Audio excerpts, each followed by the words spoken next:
গত কয়েকদিন ধরে কৃষ্ণনগরের রাজনীতিতে ব্যাপক শোরগোল। বিরোধী দলনেতা শুভেন্দু অধিকারী রাজবাড়িতে দেখা করতে যাওয়ার পরই জল্পনা ছড়ায় রাজপরিবারের সদস্য অমৃতা রায় এবার বিজেপিতে যোগদান করতে পারেন। সেই জল্পনাই সত্যি হলো এবার। বিজেপিতে যোগদান করলেন কৃষ্ণনগরের রানীমা। কৃষ্ণনগর লোকসভা কেন্দ্রে মহুয়া মিত্রের বিরুদ্ধে প্রতিদ্বন্দ্বিতা করা এখন শুধু হয়তো সময়ের অপেক্ষা, তা একরকম স্পষ্ট শুভেন্দু অধিকারীর কথাতেই। যা বর্তমান প্রাক্তন সাংসদ মানে প্রাক্তন হওয়ার কারণটাও অত্যন্ত বেদনাদায়ক বা অত্যন্ত আমাদের ক্ষেত্রে কৃষ্ণনগর এবং বাংলার ক্ষেত্রে লজ্জাদায়ক। সেই জায়গায় হারিয়ে যাওয়া হিত গৌরব ভারতীয় জনতা পার্টির নেতৃত্বে রানীমার অংশগ্রহণের মধ্য দিয়ে আরো হৃষ্টপুষ্ট বলিষ্ঠ হবে।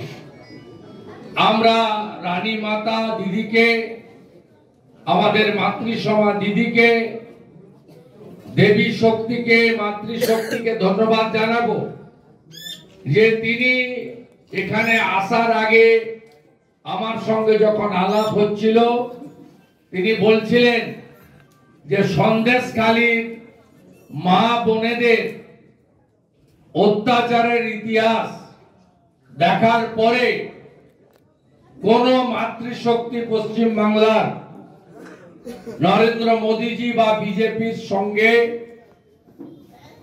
না এসে পারবে না। আমি নরেন্দ্র মোদীজি এবং বিজেপির প্ল্যাটফর্ম থেকে সন্দেশখালী সহ এই রাজ্যের নির্যাতিতা, অত্যাচারিতা, পীড়িতা সমস্ত দেবী শক্তির হয়ে আগামী দিনে আমার সীমাবদ্ধ ক্ষমতার মধ্য দিয়ে আমি সেবা দান করতে চাই। আমাদের সর্বোচ্চ দিল্লি থেকে জেলা পর্যন্ত সবাই একমত হয়ে আমরা আজকে রানীমাকে আমাদের পরিবারে যুক্ত করলাম। এটা আমাদের কাছে গর্বের এবং আনন্দের। আমি মান্যবর জেলা সভাপতি অন্যান্য নেতৃত্বকে পতাকা ধরিয়ে রানীমাকে দলে যুক্ত করার আবেদন করছি।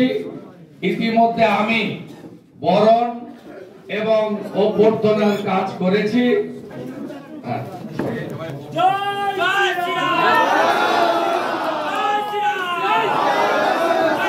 বন্দে মাতরম, বিজেপি পরিবারে রানী মাতা স্বাগতম, বিজেপি পরিবারে রানী মাতা স্বাগতম।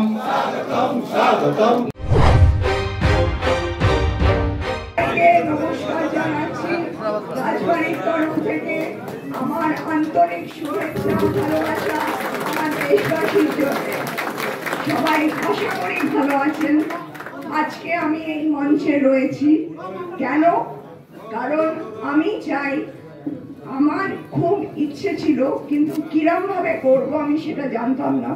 কিন্তু আমার কাছে যখন এই প্রস্তাব এলো, আমি যদিও আমি পলিটিক্সের লোক নই, কিন্তু আমি একটা চেষ্টা ডেফিনেটলি করতে পারি আমার 1000% দিয়ে, যে সবার যেন ভালো হয়, সব থেকে যারা বঞ্চিত তাদের যেন মঙ্গল হয় এবং তারা যেন বঞ্চিত না থাকে এবং তারা যেন তাদের দুঃখ প্রকাশটা একজন মানুষের কাছে করতে পারে এবং তারা যেন একটা স্বাভাবিক লাইফে থাকে, আতঙ্কিত লাইফে না।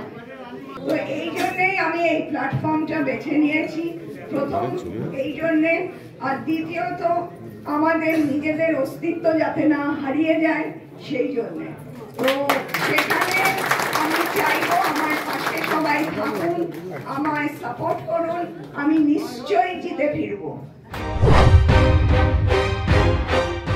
দুবারের কাউন্সিলর তিনি জয়েন করবেন এবং আমাদের কিছু রাষ্ট্রবাদী মুসলিম সংখ্যালঘুরা তারাও এসেছেন।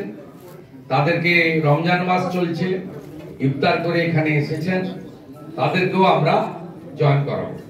নদিয়া উত্তর তৃণমূল ছাত্র পরিষদ, প্রাক্তন জেলা পরিষদ, নদিয়া জেলা যুব কংগ্রেস, প্রাক্তন সাধারণ সম্পাদক, নদিয়া জেলা যুব তৃণমূল সংখ্যালঘুদের